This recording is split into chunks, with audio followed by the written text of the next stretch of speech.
ही जी एकंदर तंत्र चालली आहे. तो अण्णा हजारे एवढं उठलं आपलं आमरण उपोषण. फसवणारे कोण? परदेशी भांडवल आणणारेच ना.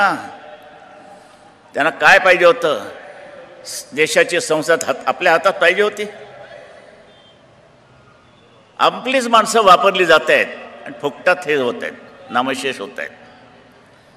आपला गरीब बिचारा माणूस उभं राहिलं आपलं उपोषणाला. पण त्यांनी ते मलिदा खायला लागले. हे जेवढ्याला नागडं उघडं झालं तेवढ्याला सगळं घस्सन खाली बसलं. केवढा हो 14 दिवस कुठचंही चॅनेल लावा, अण्णा अण्णा अण्णा अण्णा. काय आहे काय? भयानक गोष्ट म्हणजे गणेशोत्सव होता. सगळीकडे हे वावटाळले होते देशात भ्रष्टाचाराविरुद्ध अण्णांची. मै अण्णा हो, मै अण्णा हो, मै अण्णा हो.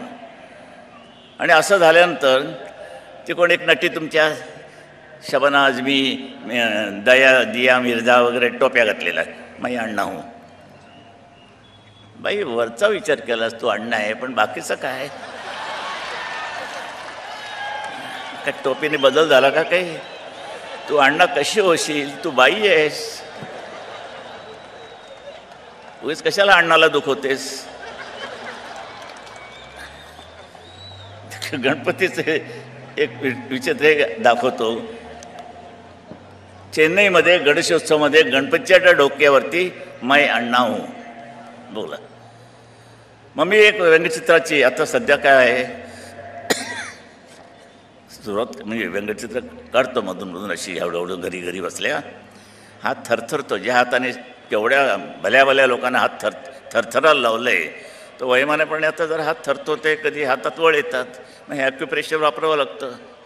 बरं दाबादाबी अगदी सोडून चालत नाही, काहीतरी हातात असावं. तर त्या उंदराच्या डोक्यात मी टोपी घातली. उंदराच्या डोक्यात टोपी घातली.